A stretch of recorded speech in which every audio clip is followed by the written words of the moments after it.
Muy bien, hola chicos, vamos a hacer la continuación del ejercicio.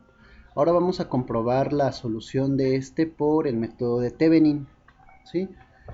Me voy a apoyar nuevamente de la calculadora que les había comentado. ¿Y qué vamos a hacer aquí?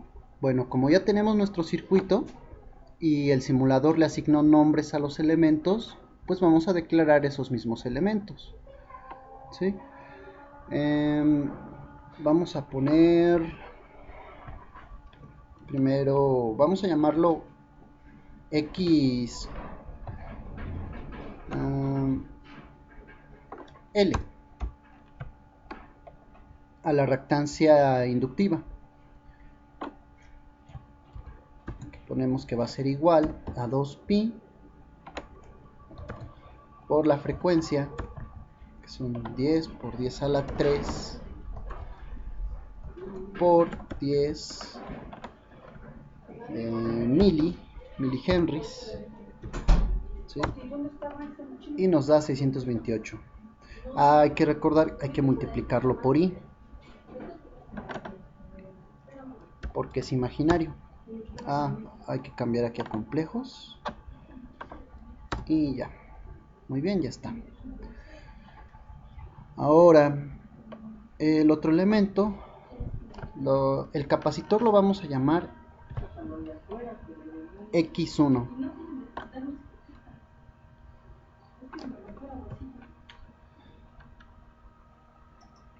X1, el capacitor 1,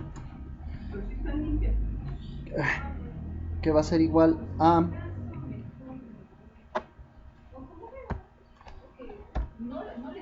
menos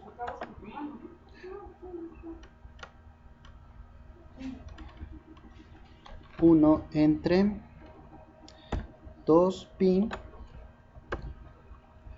por 10 a la 3 por 1000 por 10 a la menos 6 y multiplicando por i, ¿sí? Vamos a especificar que el x2 es exactamente lo mismo, ¿sí? X2 sería esta reactancia. Tenemos los demás elementos desde R1, R2, R3 y R4. R1 igual a 100. Tenemos, declaramos lo demás, R2, R3 y R4. Muy bien. Bueno, ya que declaramos todos nuestros elementos, vamos a ver que lo que vamos a, como es el método de Thevenin, tenemos que quitar la resistencia R3, ¿sí? Y al quitarla tenemos que calcular entre estos puntos, el punto A y el punto B, nuestra resistencia equivalente de Thevenin, así como el voltaje de Thevenin. Muy bien. Ahora, para calcular el voltaje de Thevenin, ¿qué va a ocurrir?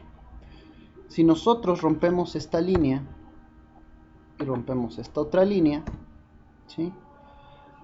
No va a existir un flujo de corriente a través de este elemento.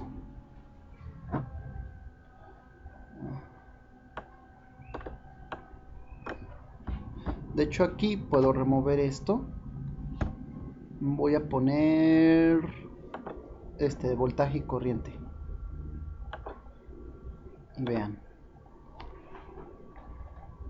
Si se dan cuenta, aquí como la rama está abierta, rompimos R3, la separamos, no fluye nada de corriente, ¿no? Sobre estos elementos que están abiertos. Igual, lo mismo sucede en la resistencia R2.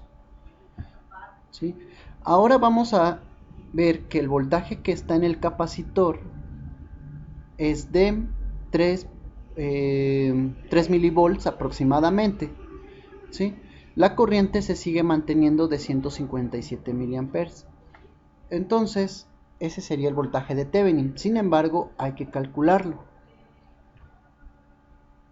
Vamos a detener un momento el programa. Y vamos a ver cómo calcularíamos el voltaje en esos elementos. Voy a hacer esto, voy a reducir un poco. Y aquí. Entonces, el voltaje sobre el capacitor va a estar dado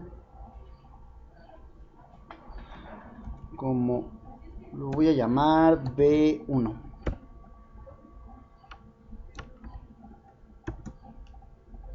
Muy bien, que va a ser igual, podemos resolverlo rápidamente por un divisor de voltaje, que sería el voltaje de la fuente, 100 por el capacitor C1, que lo llamamos X1, es la reactancia capacitiva, entre estas tres, entre los tres elementos en serie. Entonces, que sería L, si la llamé L esa variable, o L1, así L más R4 más X1. ¿Sí? Le damos enter y nos dio este voltaje. ¿Sí? Voltaje 1 vale menos 0.0024 menos 0.000393 I. ¿Sí? Entonces a eso hay que sacarle su valor polar. ¿Sí? Polar, y podemos escribir directamente de B1. Damos enter y nos da todo este valor, ¿sí? Que es 0.0025 volts, ¿sí? Esto equivale a 2.5 milivolts aproximadamente. Y vean, 2.5 milivolts, aquí están, RMS 2.5 milivolts, ¿sí? No se confíen en el caso de que tengan cuidado, en el caso de que tengan que hacer sus operaciones, recuerden que es importante que pasen de rectangular a polar, porque a veces se quedan solo con estos valores o con estos que no son los correctos. Es la importancia de utilizar números complejos cuando hablamos de corriente alterna, ¿sí? No podemos simplemente mezclarlos y hacer operaciones. Bueno, ya tenemos B1, al cual vamos a llamarlo nuestro voltaje de Thevenin, ¿sí? Igual con su ángulo, ¿no? Ahora tenemos que calcular la resistencia de Thevenin. ¿Y esa cómo la vamos a tener? Tenemos que calcular la resistencia entre el punto A y el punto B, pero esta fuente pues tenemos que eliminarla.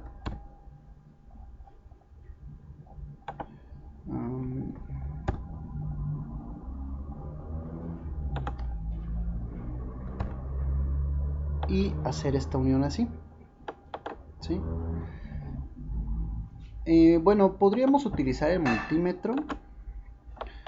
No siempre da las lecturas correctas. No, de hecho, quizá no la dé correctamente.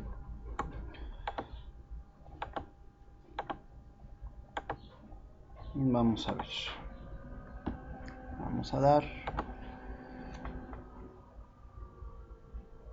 Y bueno, aquí no nos está marcando resistencia. ¿Por qué? Porque hay un capacitor aquí y otro capacitor acá. Obviamente no es tan sencillo como resolverlo con puras resistencias, ¿sí? Como los multímetros, incluso en la vida real, utilizan voltajes de corriente directa para calcular la resistencia, pues no son capaces de leer impedancia.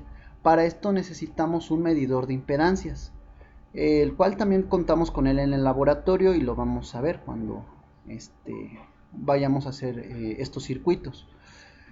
Entonces tenemos que calcularlo por resistencia de Thevenin. ¿Cómo va a ser? Recuerden que si quitamos la fuente de voltaje, tenemos que poner un puente. ¿Y cómo nos va a quedar entonces la resistencia de Thevenin? Nos va a quedar estos dos elementos, estos dos en serie, en paralelo con el capacitor, y toda esta impedancia equivalente con los otros elementos en serie. Entonces vamos a empezar poniendo estos elementos de aquí. Esto lo voy a llamar Z1. Z1 va a ser igual a L más 100 más R4. ¿Sí? Olvidé guardarlo como variable. ¿Sí? Muy bien. Ahora Z2 la voy a llamar estos dos elementos de aquí. Bueno, no. Z2 va a ser el equivalente de estos tres elementos. De Z1, que está en paralelo con el capacitor 1. Entonces, vamos a tener Z2 igual, dos puntos igual,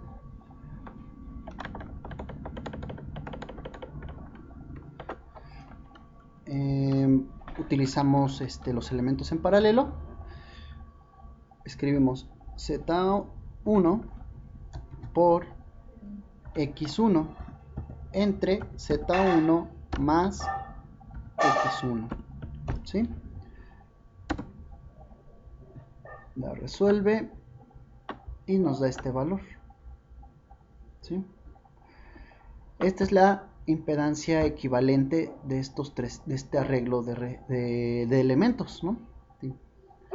Es la impedancia final. Ahora la vamos a sumar con estos otros elementos que nos faltan. Como están en serie, pues simplemente vamos a escribir Z2 más R1 más X2 más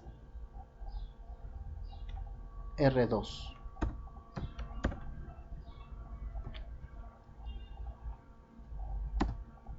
¿Sí? Y esto nos da un total de 200 menos 0.031 y, ¿sí? Esta es la que nosotros vamos a conocer entonces como Z de Thevenin. La voy a poner como Z mayúscula. Z, dos puntos, igual a, pues este elemento, ¿no? Y ya quedó declarada la variable. Muy bien. Entonces ahora ya tenemos el voltaje de Thevenin y la impedancia. Esta la vamos a llamar impedancia de Thevenin. Muy bien. Si nosotros ahora hacemos el divisor de voltaje correspondiente, ¿por qué? Tendría que dibujarlo en un bloquecito. Bueno, luego se los explico más en clase si gustan, en el salón. Hay que hacer un arreglo, y para poder encontrar el voltaje en la resistencia, pues ya consideramos, lo vamos a llamar voltaje de 100, voltaje de R3. Vamos a llamarla B3. Dos puntos igual. Y arriba, ¿qué pondríamos? El voltaje de Thevenin que calculamos, que fue B1. ¿Sí? B1. Así está. Por la resistencia de carga, que va a ser R3. Entre la Z de Thevenin más R3. ¿Sí? Porque es divisor de voltaje y que nos va a dar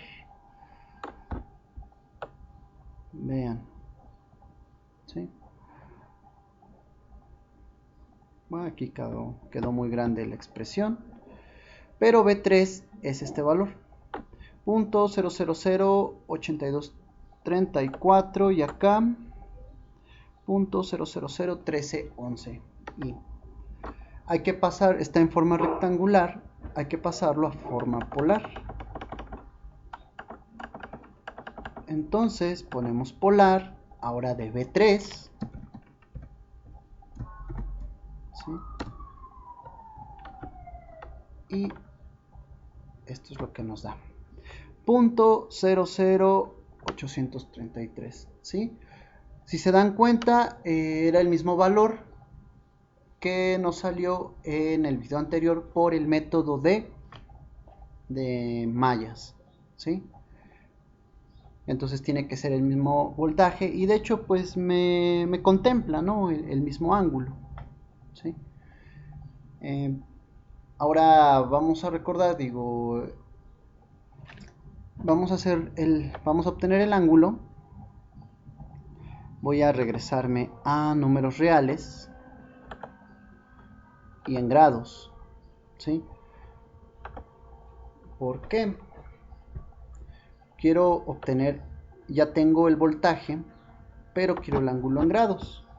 Entonces podemos poner tangente a la menos 1, estoy en grados normales, y aquí vamos a poner arriba, recuerden, el número imaginario, que es este de aquí, que es menos 0.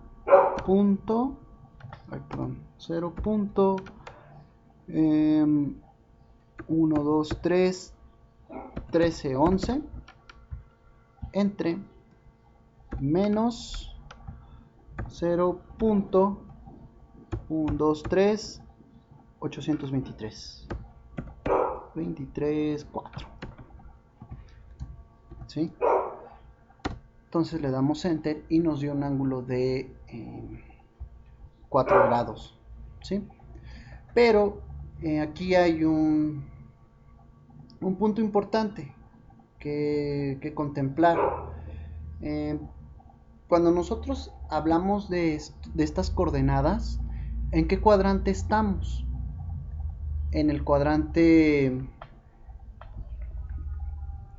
en el cuadrante 3, donde tenemos menos y menos. Quiere decir que como está en el cuadrante 3, hay que restarle 180 grados.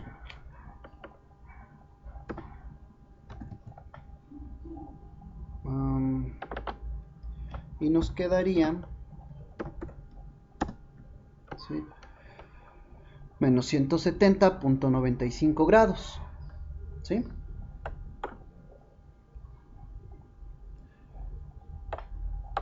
Porque estamos en el tercer cuadrante, ¿sí? 9.04 vendría siendo como el reflejo, ¿no? Pero finalmente no es la ubicación correcta del vector. Muy bien, ahora nuestro voltaje nos está diciendo que es este, 833 microvolts con el ángulo de menos 170. Si nosotros volvemos a lo que teníamos aquí, voy a dar control Z a todo. Creo que no me va a permitir hacerlo. No.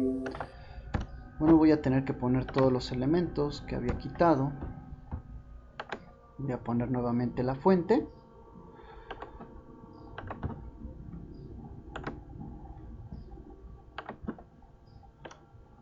Vamos a conectar. Y aquí eran 100 volts. Y una frecuencia de 1000 Hz, 0 grados.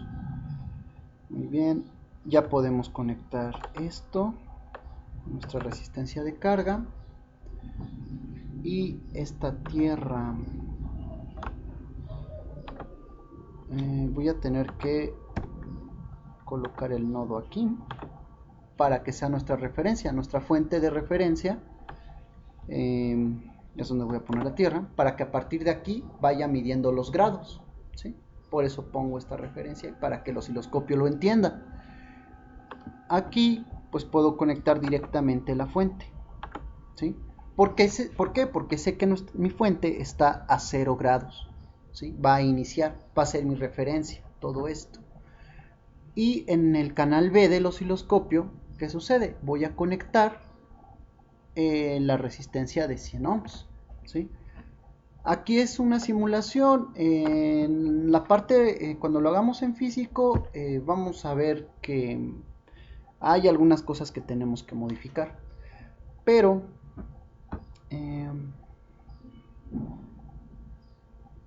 aquí basta con eso. Voy a quitar tantito los medidores porque ya sabemos qué voltaje nos va a dar. Aquí lo importante es que quiero checar lo del ángulo, ¿sí? Entonces ya empezó a correr, pero en lo que se acomoda, en hacer las simulaciones, en hacer las operaciones, ¿sí?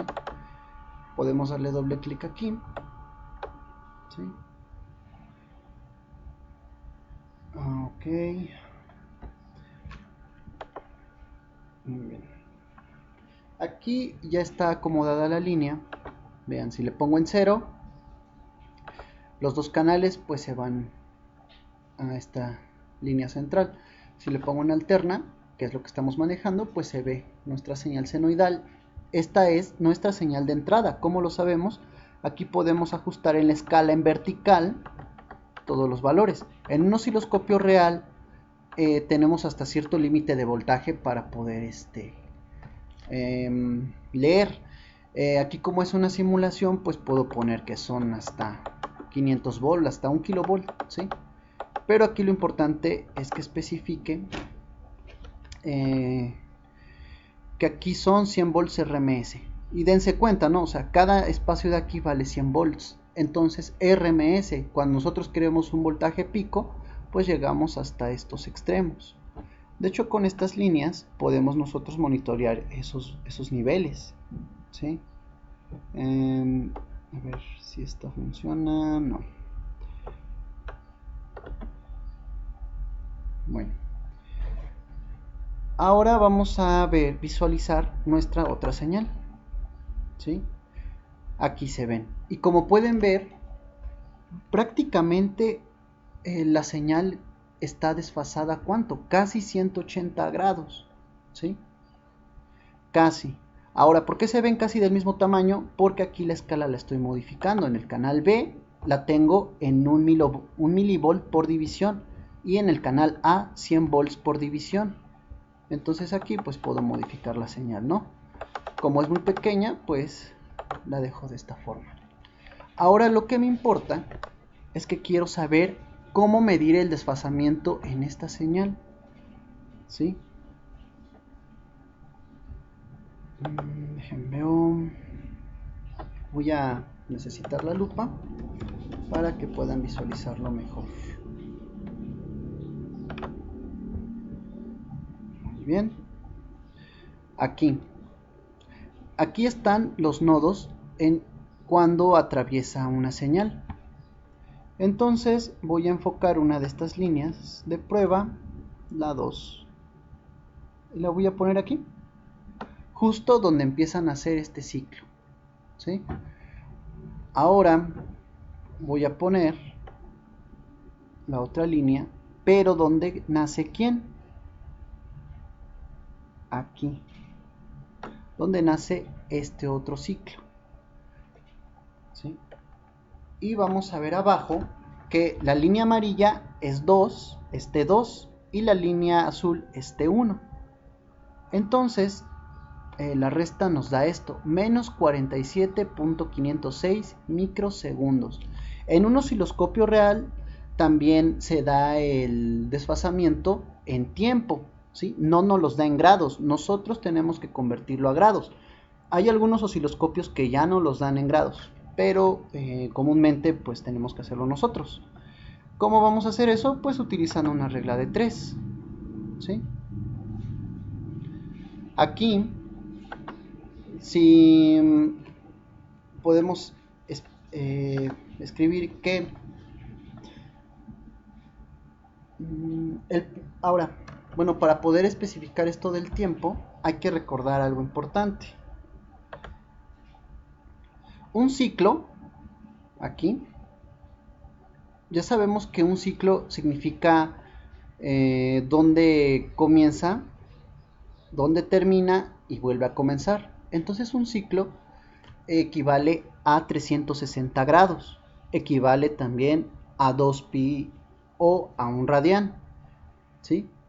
Pero en tiempo, ¿cómo podemos saber cuánto equivale? Simple, si nuestra frecuencia es de 10 kHz, nosotros podemos obtener el periodo, ¿sí? ¿Qué es este valor? ¿Qué quiere decir? Que nuestra señal en tiempo, un ciclo dura 0.0001 segundos, ¿sí?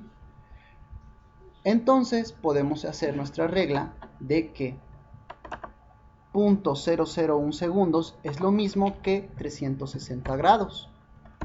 Y si eso decimos que es igual, pues a nuestro correspondiente. ¿Cuántos milisegundos tenemos en la simulación? 47.50 por 10 a la menos 6, ¿sí? Menos 47.50 por 10 a la menos 6, y eso lo dividimos entre G, porque son los grados que queremos saber. Le damos Enter y nos da este resultado, ¿sí? Menos 171 grados, ¿sí? Ese es el desfasamiento que podemos ver en el osciloscopio. Y lo hago más pequeño y vean, menos 170.95 grados es lo que nos dio en el cálculo del voltaje en la resistencia, ¿sí? Aquí es el desfase que nos dio de la simulación, ¿sí? Y podemos ver que sí, efectivamente casi se desfasa a los 180 grados. Y esta respuesta también la vamos a ver en un osciloscopio real.